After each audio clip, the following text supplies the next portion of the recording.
Chers frères et sœurs, bonjour. Depuis des années, voyez, nos enfants ont ramené de l'école ou ont vu à la télévision tout un univers de peluches au pouvoir fantastique, de héros dont le parcours initiatique était dans le but de les attraper. Les Pokémon et maintenant les Digimon, eh bien, ils sont malheureusement partout. Et ils touchent nos enfants de 4 à 14 ans, nos enfants que nous aimons.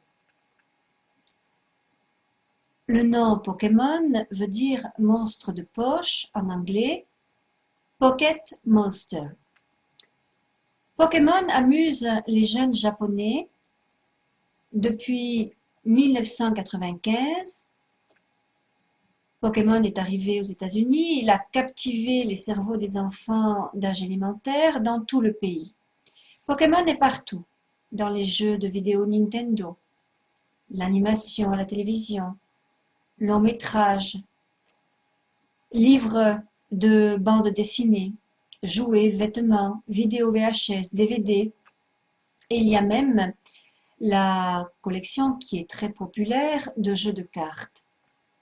Alors le virus de Pokémon, eh bien, il a affecté virtuellement tous les moyens de médias inimaginables et intentionnellement, ce virus est devenu une épidémie, ce qui incite vraiment les enfants à vouloir à tout prix tout ce qui est Pokémon. Ils sont, on peut dire, obsédés par l'esprit de Pokémon.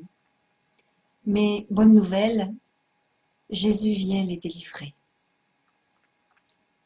Alors, qu'est-ce que Pokémon? Les Pokémon sont un lot de 151 monstres qui sont violents, cruels, agressifs, tricheurs, sans aucune moralité.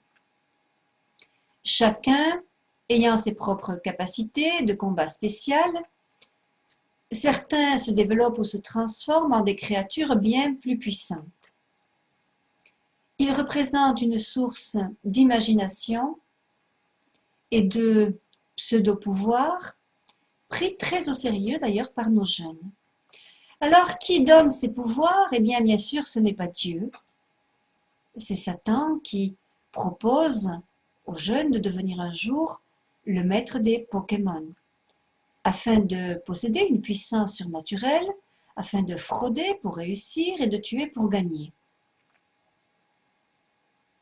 Et puis, il faut savoir que les Pokémon représentent aussi une initiation aux termes et aux pratiques de l'occultisme. Nous savons que l'occultisme ne vient pas de Dieu.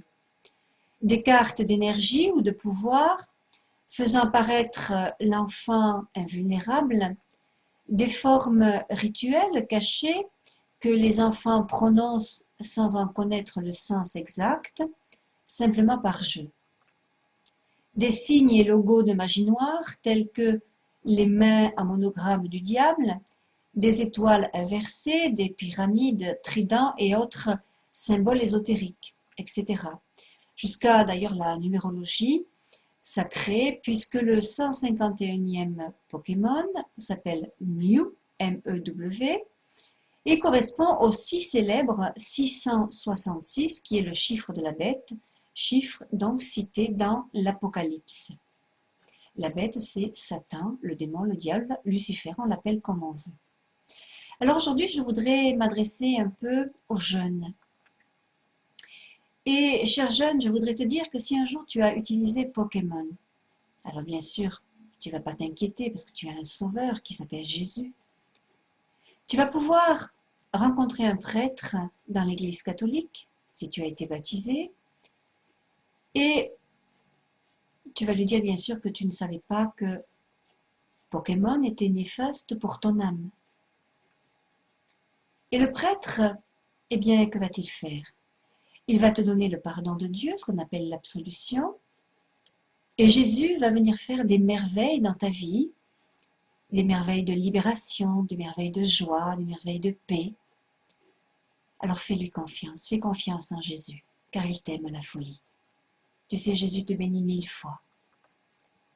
Et tu sais, après ta confession, eh bien, tu vas être totalement libre. Et tu vas être heureux d'être libre.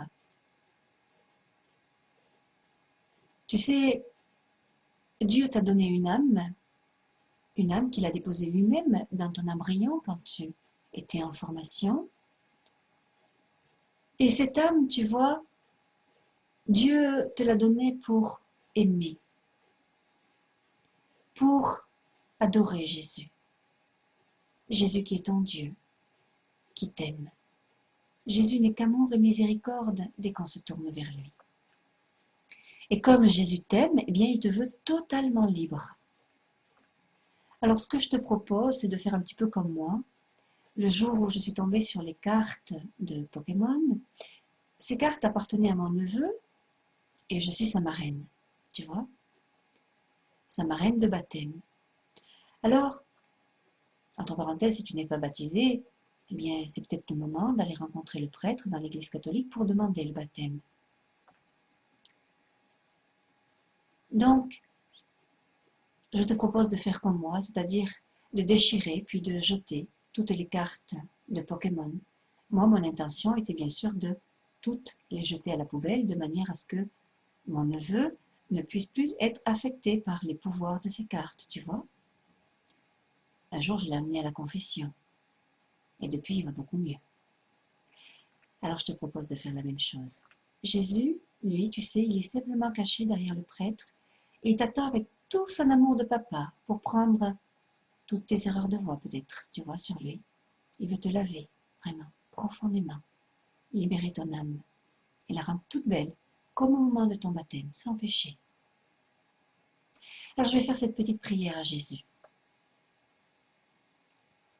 Seigneur Jésus, toi qui es un Dieu d'amour, un Dieu de miséricorde, un Dieu de paix,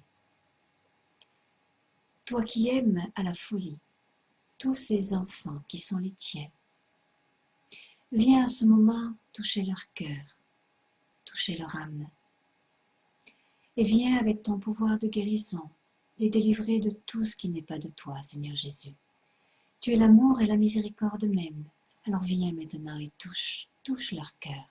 Loué sois-tu, Seigneur Jésus. Amen.